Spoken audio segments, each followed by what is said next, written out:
Assalamualaikum warahmatullahi wabarakatuh. Perkenalkan, nama saya Adelia Ihwana dari Universitas Muhammadiyah Palopo. Kali ini saya akan menjelaskan tentang penyusunan karya ilmiah yang baik dan benar. Apa yang dimaksud dengan karya ilmiah? Karya ilmiah tujuannya yaitu dibuat untuk memecahkan suatu permasalahan dengan landasan teori dan metode-metode ilmiah. Biasanya, karya ilmiah berisikan data, fakta, solusi mengenai suatu masalah yang diangkat. Apa itu makalah? Makalah adalah salah satu jenis karya tulis yang bersifat ilmiah dengan pembahasan permasalahan tertentu berdasarkan hasil kajian teori atau kajian lapangan. Fungsi dari sebuah makalah yaitu untuk melatih penulisan agar mampu menyusun karya ilmiah secara benar dan cermat. 2. Memperluas wawasan keilmuan bagi penulisnya, memberikan sumbangan pemikiran baik berupa konsep teoretis maupun konsep dramatis. 3. Memberikan manfaat bagi perkembangan konsep keilmuan maupun pemecahan masalah. 4. Memperluas wawasan keilmuan bagi penulisnya. Langkah-langkah dalam penyusunan makalah. Yang pertama yaitu persiapan. Di bagian ini terdapat beberapa hal yang perlu diperhatikan dalam menyusun makalah. Yang pertama yaitu mengumpul referensi-referensi terkait dengan judul makalah yang akan kita buat. Itu sangat penting. Yang kedua, membaca buku-buku yang dijadikan referensi dalam penulisan makalah agar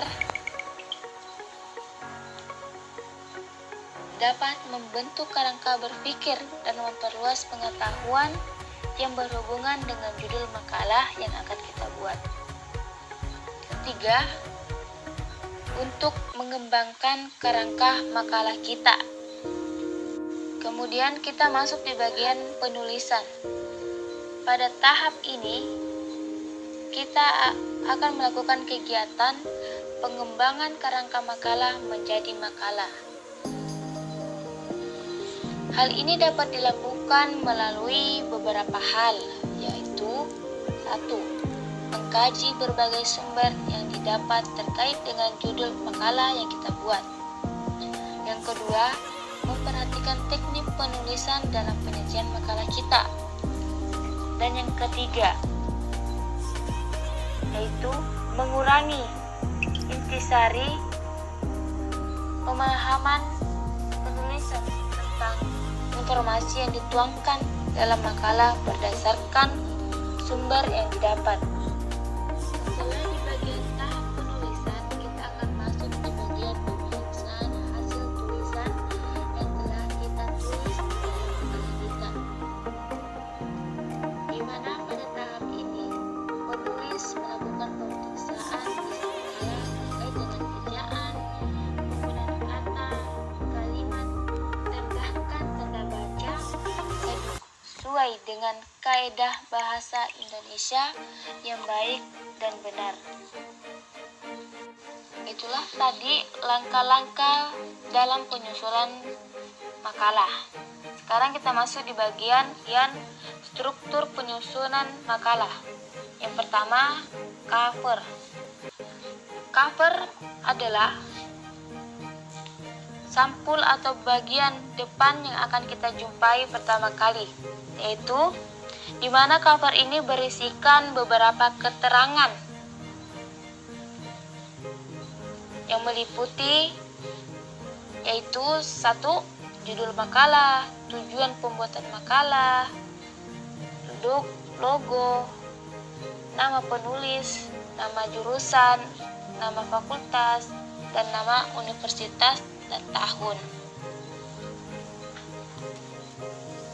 Struktur yang kedua yaitu kata pengantar.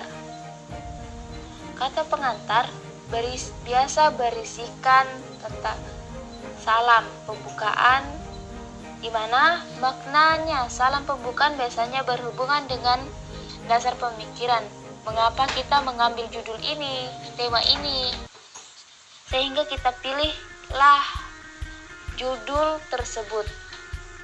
Kemudian kita masuk di bagian daftar isi. Daftar isi makalah biasanya berisi susunan isi makalah, yaitu judul, nomor halaman.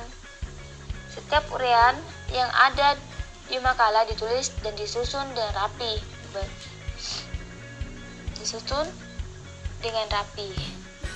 Kemudian kita masuk di bagian pendahuluan. Di bagian pendahuluan biasanya terjadi dari 3 subbab, yaitu latar belakang, rumusan masalah, dan tujuan. Latar belakang biasa berisi inti dari sebuah makalah kita yang telah kita buat. Misalnya, jawaban dari pertanyaan-pertanyaan yang mengarah pada pembuatan makalah tersebut, di mana latar belakang harus ditulis dengan jelas serta mudah dimengerti. Selain memuat jawaban dari sebuah pertanyaan, latar belakang juga harus memuat data-data atau fakta yang mendukung. Misalnya buat makalah, di bagian latar belakang itu harus jelaskan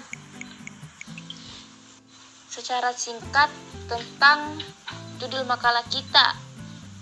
Terus kalau bisa kita pasang sedikit atau beberapa foto tentang judul makalah kita yang membuktikan bahwa data-data yang diambil itu benar keberadaannya atau benar adanya, sehingga kita bisa membuktikan dan mendukung hasil penelitian kita.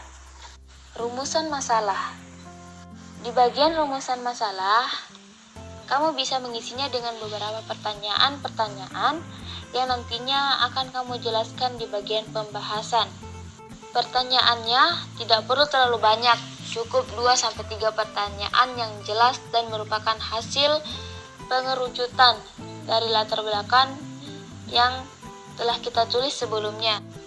Kemudian tujuan. Tujuan merupakan bagian yang berisi tentang tujuan dibuatnya makalah tersebut, di mana tujuan ini kita bisa tulis secara singkat atau menggambarkan secara jelas manfaat dari pembuatan makalah tersebut. Langkah selanjutnya yaitu pembahasan atau isi. Pada tahap ini, bagian paling penting dari sebuah makalah. Bagian ini berisi uraian pokok dari permasalahan yang dibahas dalam makalah tersebut, di mana pembahasan di bagian isi harus sesuai dengan latar belakang, rumusan masalah, dan tujuan yang telah dibuat sebelumnya. Dan biasanya pada bagian ini itu mencakup tentang landasan teori, uraian materi, serta solusi atau penyelesaian dari sebuah permasalahan. Atau bisa dibilang di sini tempatnya intisarinya, pokoknya ada semua di sini. Makanya di sini tuh kita menjelaskannya singkat, jelas, padat. Langkah selanjutnya itu penutup. Pada bagian penutup biasanya terdiri dari subbab, kesimpulan, dan saran. Di bagian kesimpulan biasanya berisi tentang summary atau ringkasan tentang hasil pembahasan makalah yang telah kita buat.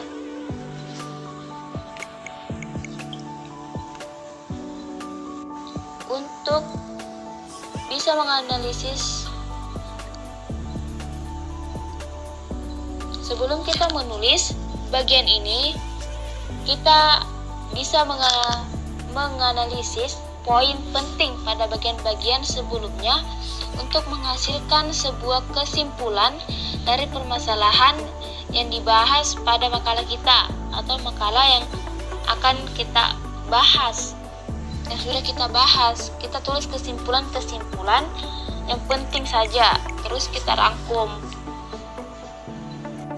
Dan di bagian saran merupakan bagian yang ditunjukkan kepada pembaca. Saran dapat berisi harapan penulisan agar makalah yang dibuat dapat bermanfaat dan diterapkan oleh pembacanya. Dan pada tahap terakhir yaitu daftar pustaka.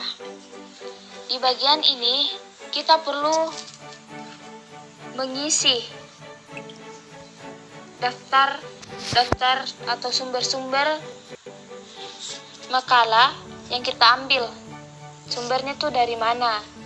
Misalnya saja dari buku, kita tulis siapa yang menciptakan buku tersebut, kapan penerbitnya, dan lain sebagainya. Bisa saja dari internet, surat kabar, majalah, dan informasi lainnya.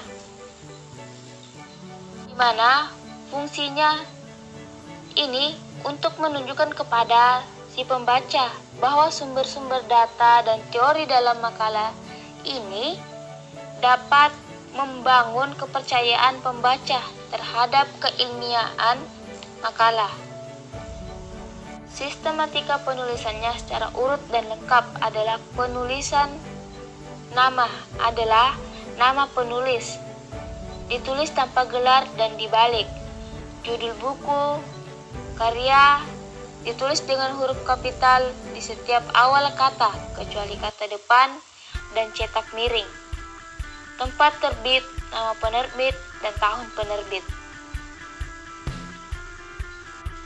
Jadi, sebelum kita melakukan pembuatan makalah itu, kita harus mempersiapkan apa saja yang harus kita persiapkan sehingga kita mengambil judul makalah tersebut. Kemudian kita harus menyiapkan alat-alat kita sebelum melakukan penulisan, penelitian, kemudian terakhir pemeriksaan hasil tulisan. Jadi di sini kita harus betul-betul memperhatikan ejaan, tanda baca, dan penggunaan kata. Ini yang bisa saya sampaikan tentang penyusunan makalah yang baik dan benar. Assalamualaikum warahmatullahi wabarakatuh.